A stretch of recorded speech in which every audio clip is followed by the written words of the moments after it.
Welcome to Health Professional Radio. I'm your host, Neil Howard. Thank you so much for joining us for another segment. In this segment, we're going to have a conversation with Dr. Jean-Francois Boileau. He's joining us here to talk about the publication of the RxPONDER trial in the New England Journal of Medicine that confirms that thousands, tens of thousands of women with a certain type of breast cancer can avoid chemotherapy altogether with Exact Sciences' Oncotype DX Test. Welcome to Health Professional Radio, Dr. Boileau. Thank you. Thank you very much. Give our listeners a bit of your professional background, talk about what it is that you do, your area of expertise, and where it is that you're currently practicing. Yeah. So I'm a surgical oncologist. I work at the Jewish General Hospital here in Montreal, affiliated with McGill University. And I take care primarily of patients with breast cancer, and also the director of the clinical trials group in breast cancer at that institution. The RxPONDER trial, give us a little background into that trial. Why was it conducted in the first place? Well, it was conducted to see if it was possible to be able to actually tailor the decision to get chemotherapy or not for women that had node-positive breast cancer. Based on a test, it's called a 21 gene breast cancer assay, or the Oncotype, commonly known as the Oncotype DX test. Mm-hmm. To be able to use that test to identify who needs chemotherapy and who doesn't need chemotherapy. And it's a test that is now commonly used, and it's part of our current practice for women that have node-negative breast cancer, so cancer that hasn't spread to the nodes in the axilla and the armpit. Mm-hmm. But with this test, this study was done to be able to see if that test could also be used in women that have actually node-positive disease. Mm-hmm. And what would you say were the main takeaways, the results of this study? Yeah. So the two takeaways is that for women that are postmenopausal, most of them being after the age of 50, but really postmenopausal here is the criteria. If they had node-positive disease, 1 to 3 nodes involved with cancer and certain other characteristics, actually we could use that test to be able to avoid chemotherapy if they had a score of 25 or less, which is a pretty common score to get. So basically it tells us that postmenopausal women with node positive that we used to treat almost reflective, in a reflex manner, we used to treat automatically with chemotherapy. By using that test, we don't need to. We can use the test to decide who needs chemotherapy or not. Now, in women that were premenopausal, if they have node-positive disease, this study showed to us that there is a benefit with chemotherapy regardless of the results of that test. So it's not so useful in women that are premenopausal. The big question is, so we know they get a benefit with chemotherapy. We don't know if that benefit of chemotherapy can be replaced by having optimal other therapies like endocrine therapies with ovarian suppression instead. So basically optimizing the endocrine therapy instead. But that's going to be answered in future studies. But definitely a big advance for the postmenopausal women with node-positive disease.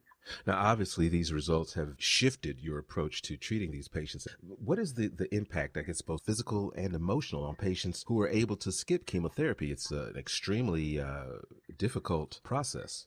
Absolutely. It's huge. I mean, when we treat women with breast cancer, that the first thing that's on everybody's mind is, well, I need chemotherapy, because it's the big part of the therapy for a lot of patients, right? And to be able to avoid it, but also avoid it safely, because what this trial showed is that if they had a score of 25 or less, they had no benefit in receiving these therapies. And remember, not so long ago, we used to give it automatically almost. So it's huge, and it's helping a lot of women, and definitely for them, it's a big relief to know that you can safely forego that part of the therapy if the score permits. Do these women engage in active surveillance until such time as chemotherapy is recommended, or are we talking about maybe never having to undergo chemotherapy? Yeah, we're talking about most of them never needing it. In this study at 5 years, those women not getting chemotherapy, had the same outcome as if they had received chemotherapy. It was like 91%. So that means most women will never have to see chemotherapy in their lives. So that's the really good news. Now, it's obviously widely available, the Oncotype DX test. Talk about this test, this breast recurrence score. I heard you mention it, allude to it earlier. Give us some details on how it works and how it's currently used by physicians. Yeah, well, so most of the time what happens is we do an operation. So, we remove the tumor, and then if we find on the pathology report that it fits the criteria, so now it's for, pre and postmenopausal women, if they're node negative and it fits the criteria, we'll send.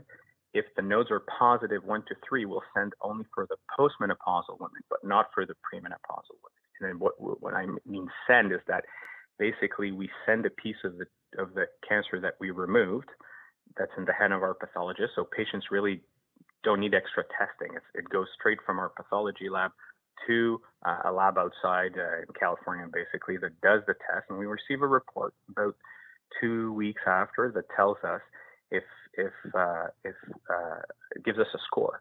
And that score basically has, the details associated with it, and we can present it to our patients and we can discuss it.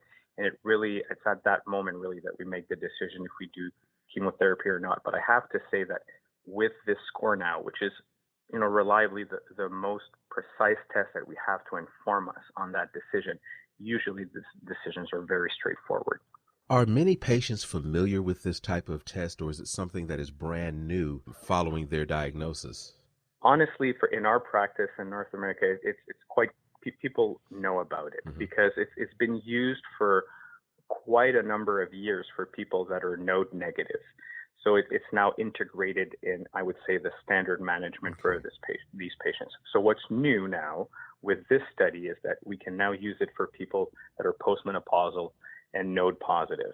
It's a big proportion of patients. It's important, but people knew a little bit less about that. But believe me, the news is going to travel fast, and it's going to be integrated, and it's currently integrated even in our current management for these patients. Was there anything that you'd like to add for our listeners? Honestly, I think patients are well informed, and very soon after this information got out, I even have patients coming to my clinic and asking for the test. So I think people, it's very nice. It's a nice situation. People are empowered. People get the information quickly. They sometimes get it as quickly as we do, and it's nice to see, because it's going to help a lot of people avoid treatments that it can be sometimes a bit toxic and that they can fully avoid safely. So that's good. Give us a website where we can learn more about Exact Sciences and the technologies developing there. The website is exactsciences.com. So it's pretty simple. If patients want to have the information, they can get it through that website. Well, Dr. Boileau, thank you so much for joining us here on Health Professional Radio. Thank you for your time. Thank you very much. You've been listening to Health Professional Radio. I'm your host, Neil Howard, in conversation with Dr. Jean-Francois Boileau. Audio copies of this program are available at hpr.fm and healthprofessionalradio.com.au. You can also subscribe to the podcast on iTunes, listen in, download it, SoundCloud, and be sure and subscribe to our YouTube channel at youtube.com, Health Professional Radio.